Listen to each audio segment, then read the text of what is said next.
שלום וברוכים הבאים לעוד עיון מעמיק שלנו. היום אנחנו צוללים לנושא שהוא, אני חושבת, בלב העשייה החינוכית. ממש נוגע ברבה מאנשי המקצוע, האתגר הזה המוכר של בתי ספר שמתמודדים עם קשיים. לגמרי. הישגים לא מספיקים, אווירה קשה, לפעמים תחושה של תקיעות. כן, מציאות שרבים מכירים, הורים, מורים, אבל השאלה היא, האם זה חייב להיות ככה? האם בית ספר כזה נידון להישאר שם? אז זהו, שממש לא. ויש מודל שמציע דרך אחרת, מסגרת אסטרטגית, מודל שישת האפים, והוא צמח ממש מהשטח, מבית הספר היסודי בכפר משירפה. זה מה שמעניין. בדיוק, וזה סופר חשוב להדגיש. זה לא איזה תיאוריה יפה על נייר, זה מודל יישומי, מה שנקרא קרבי. הוא הוכיח את עצמו במציאות המורכבת, עם תוצאות מדהימות, באמת. אז המשימה שלנו הפעם היא באמת לפרק את המודל הזה, להבין את ששת העקרונות: תשוקה, תעוזה, תמיכה, תכנון, תובנה וגם תודה. ולא רק כל אחד לחוד, אלא איך הם עובדים יחד. הסינרגיה הזאת שיוצרת את השינוי, זה הקסם פה. נכון. אז יאללה, בוא נתחיל עם הטאפ הראשון. אולי הכי בסיסי, תשוקה. המודל מדבר על זה לא כסתם מוטיבציה, אלא משהו עמוק יותר, הלהט הזה, הדרייב הפנימי של המחנכים. כן, הרצון לראות בשינוי הזדמנות, לצמוח. אוקיי, אז בואו נפרק את זה קצת. איך? איך מדליקים את האש הזאת? במיוחד איפה שכבר יש שחיקה אולי. שאלה מצוינת. איך גורמים לצוות להרגיש שזה לא עוד משהו שנופל עליהם, אלא משימה חשובה? אז כאן נכנס העניין של מה שקוראים לו מנהיגות מעצבת. Transformational Leadership. זה לא רק לנהל משימות, זה לגעת באנשים, זה לנסות לייצר השראה, משמעות, לחבר את המטרות של בית הספר לערכים של המורים עצמם. וכשזה קורה, כשמורה מרגיש שהעבודה שלו היא ביטוי למישהו, למה שחשוב לו, אז המחויבות עולה. ביוק. המחויבות, הנכונות להשקיע, להתמודד עם קשיים, זה הופך לדלק פנימי חזק.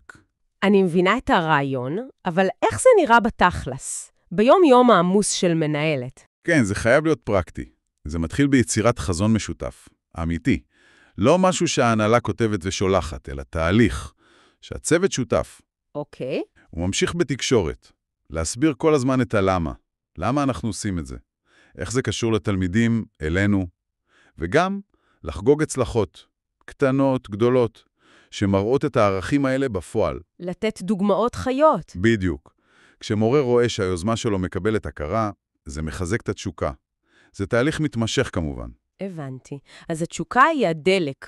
מעולה, אבל מה קורה כשהדרך, אתה יודע, לא חלקה? תמיד יש מאמורות. ברור. וכאן נכנס התא השני, תעוזה.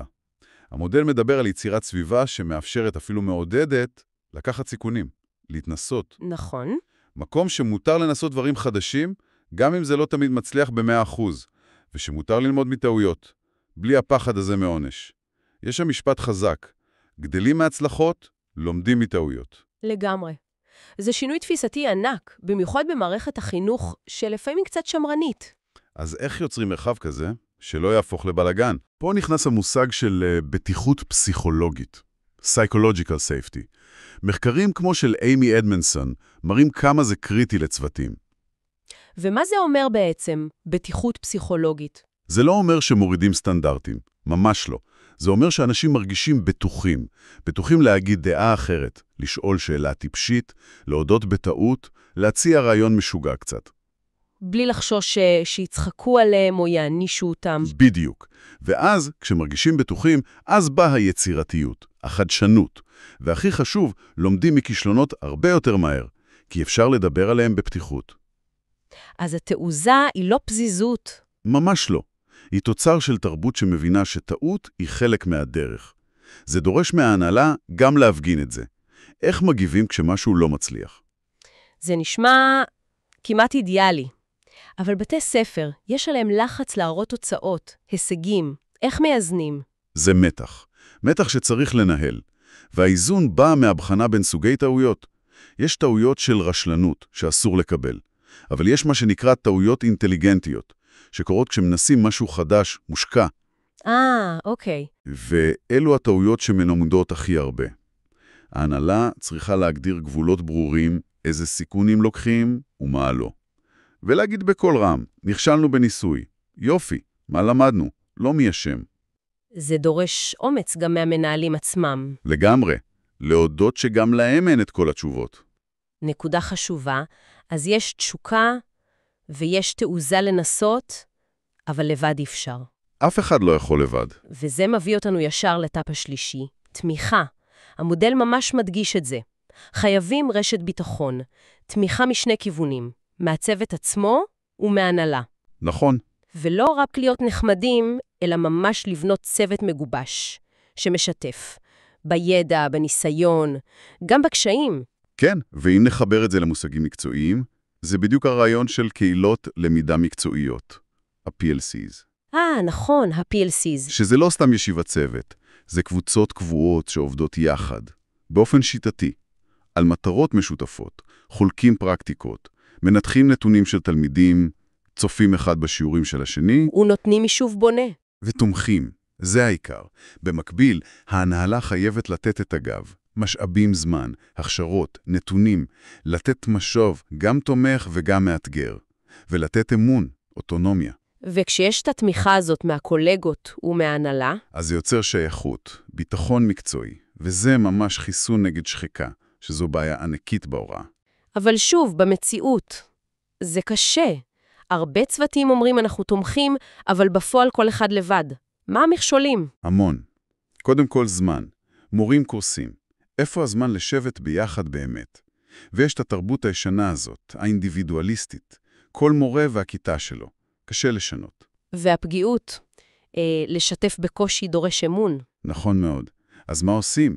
מנהיגות מחויבת, ששמה את זה בראש סדר העדיפויות, מקצה זמן במערכת ל-PLCs, יוצרת מבנים ברורים לשיתוף, פרוטוקולים לתצפיות, למשל, ומטפחת האמון באופן פעיל, ונותנת דוגמה אישית. מנהל שמראה פגיעות, שמבקש עזרה. זה נותן לגיטימציה. בדיוק. אני מניח שבמשירפה פשוט השקיעו בזה המון. באופן מודע, לא רק דיברו על זה. אוקיי, אז תשוקה, תעוזה, תמיכה, אבל כל האנרגיה הזאת צריכה כיוון. לגמרי.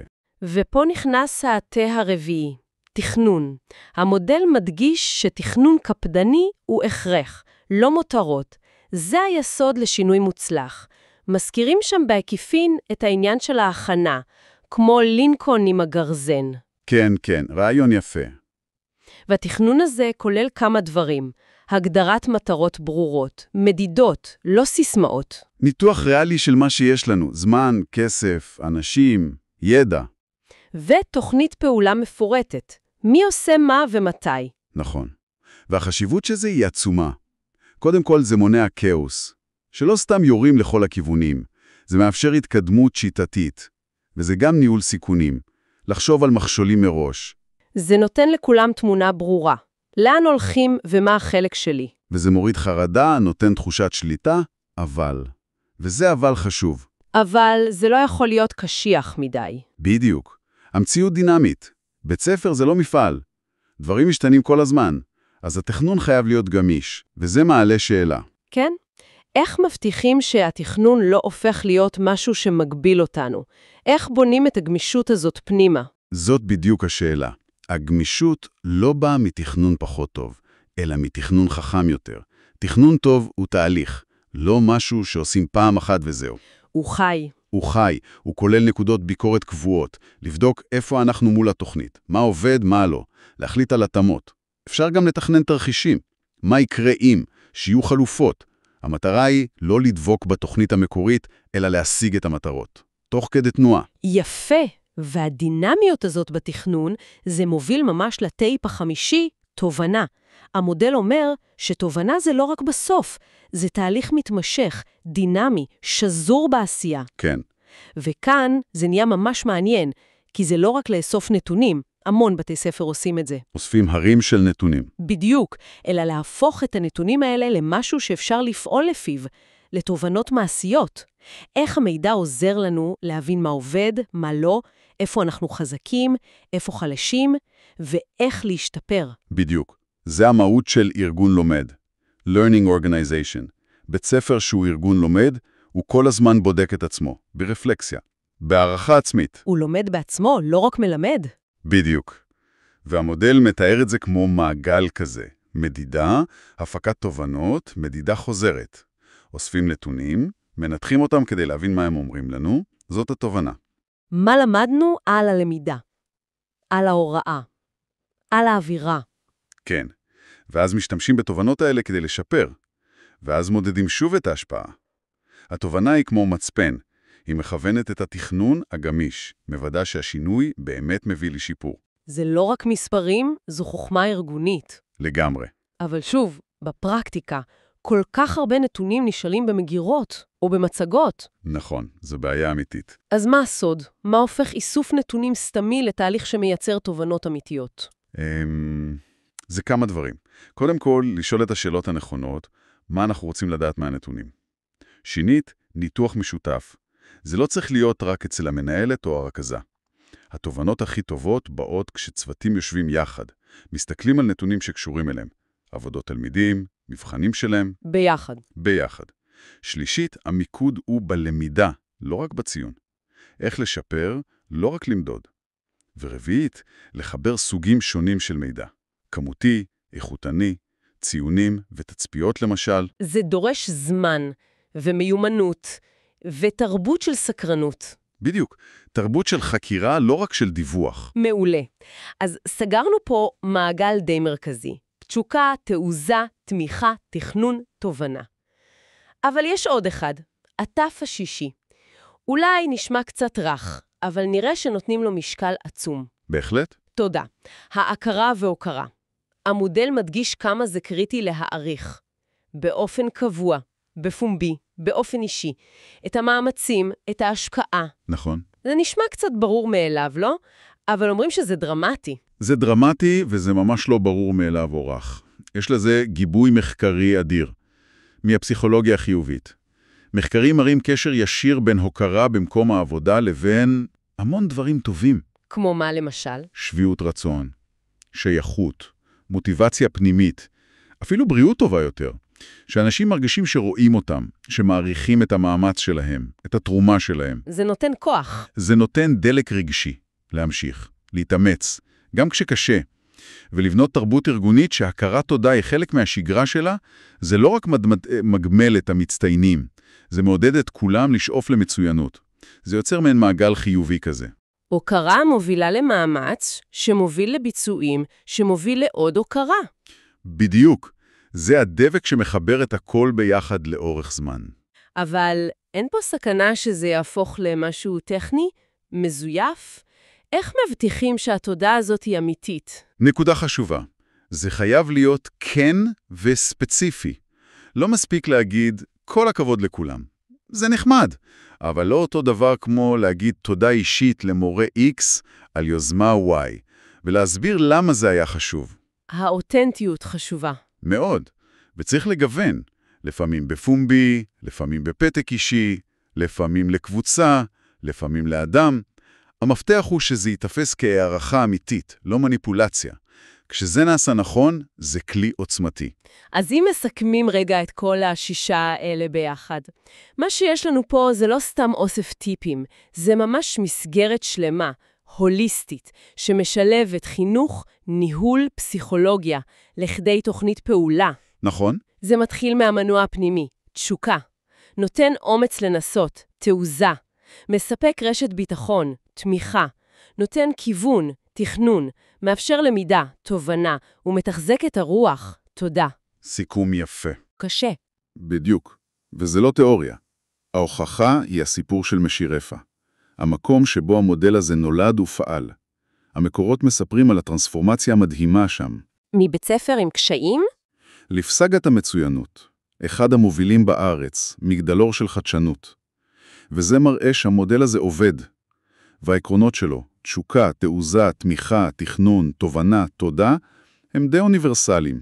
אפשר ליישם אותם בעוד מקומות? לגמרי. אם אתה מאוד כמובן, אבל הפוטנציאל עצום. וזה אולי משאיר אותנו עם מחשבה לסיום, שאלה פתוחה כזאת. כן. אם ששת הטפים האלה כל כך יעילים, כמו שראינו במשירפה, אז מה בכל זאת המכשול הכי גדול ליישום שלהם בעוד בתי ספר? מעניין. האם זה המשאבים, ההתנגדות לשינוי? אולי זה תלוי מדי במנהיגות הספציפית, או שאולי חסר פה עוד משהו. איזה תף שביעי סודי שהוא קריטי להצלחה, אבל לא כתוב במפורש במודל הזה. וואו, שאלה טובה להירור. לגמרי. שאלה למחשבה.